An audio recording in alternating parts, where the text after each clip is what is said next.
ISIS fighters overtook and the 100 women that they kidnapped.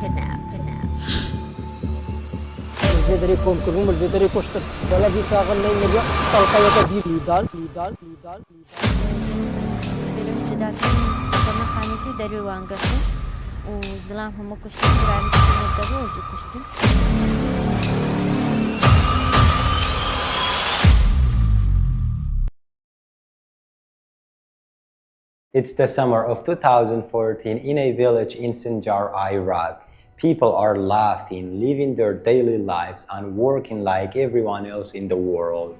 Nothing feels out of ordinary. But something was about to happen, something no one could have predicted, not even Baba Vanga. And this village, more than any of the surrounding ones, was about to bear the worst of it.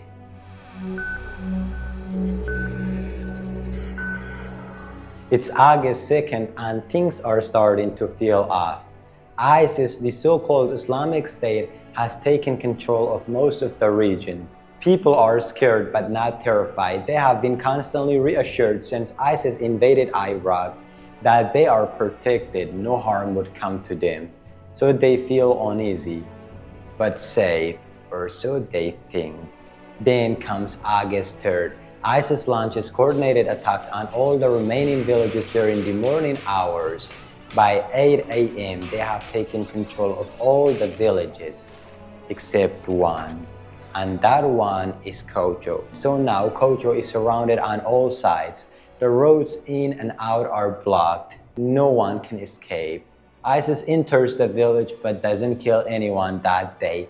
Instead, they issue a warning. We won't hurt you, just convert to Islam and everything will be fine. There is no clear deadline, just threats and pressure. But the people of Kocho stand firm and said, we were born Yazidis and we will die as Yazidis. ISIS sets up checkpoints, posts snipers, and cuts off food and water. But the people hold out, refusing to convert. Hopes of rescue by Kurdish forces or the international aid also began to fade. On August 7, Sunni Arab intermediaries arrived to negotiate. They promise again, convert and no one will be hurt. The villagers still hoped for peace, but they did not trust them.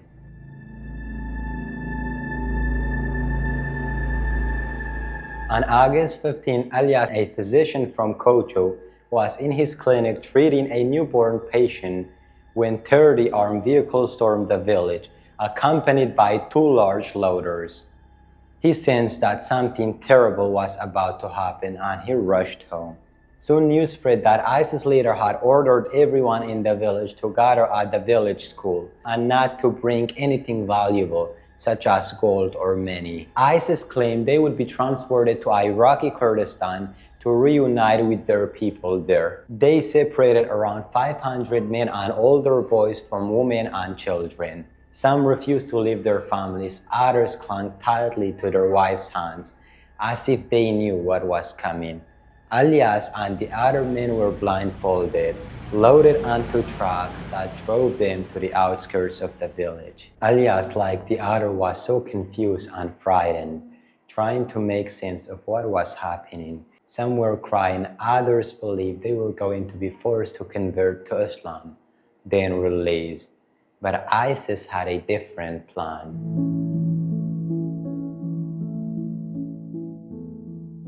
They ordered them to kneel, still blindfolded.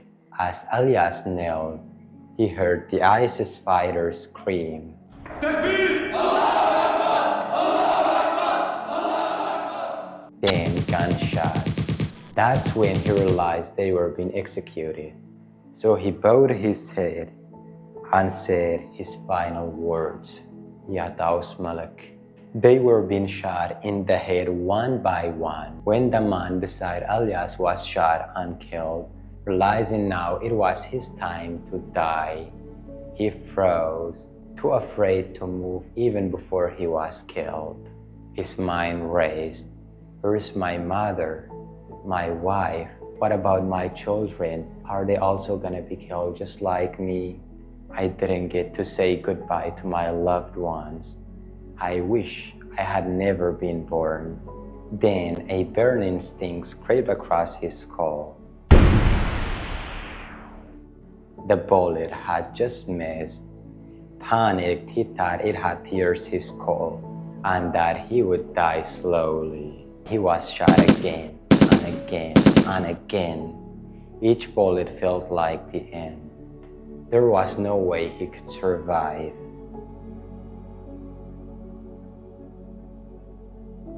Miraculously, all of them missed. Later, Alias recalled the strange moment when the gunfire stopped.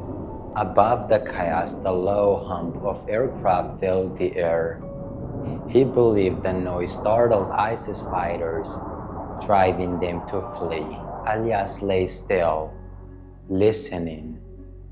There were no voices, no footsteps, only the wind moving through the empty streets. Slowly and carefully he pushed himself up, every muscle screaming in protest. Then he stood up and ran to a nearby house where he found 3 other survivors hiding there. Together they escaped the village and hid in nearby crop fields. They were soon spotted by a farmer who forced them to leave his property, afraid of being punished if ISIS found out he had helped them. Alias suggested they separate to reduce the risk of being caught together. Each hid under scattered haystacks across the field. Around 6 p.m., they regrouped and started walking toward the mountain. After walking for about 3 hours, exhausted and wounded, they decided to stop for rest. All of them were injured and could barely walk. Then, after resting for about an hour, they continued walking along a trench. And suddenly, they were attacked again, but this time not by ISIS, but by stray dogs. The barking drew ISIS fighters' attention and a few gunshots were fired in their direction.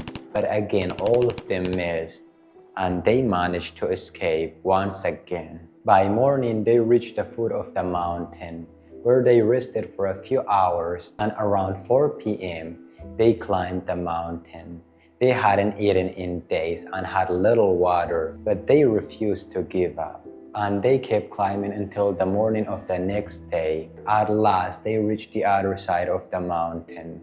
Yazidi forces found them and took them to Iraqi Kurdistan, where they received the treatment they so desperately needed.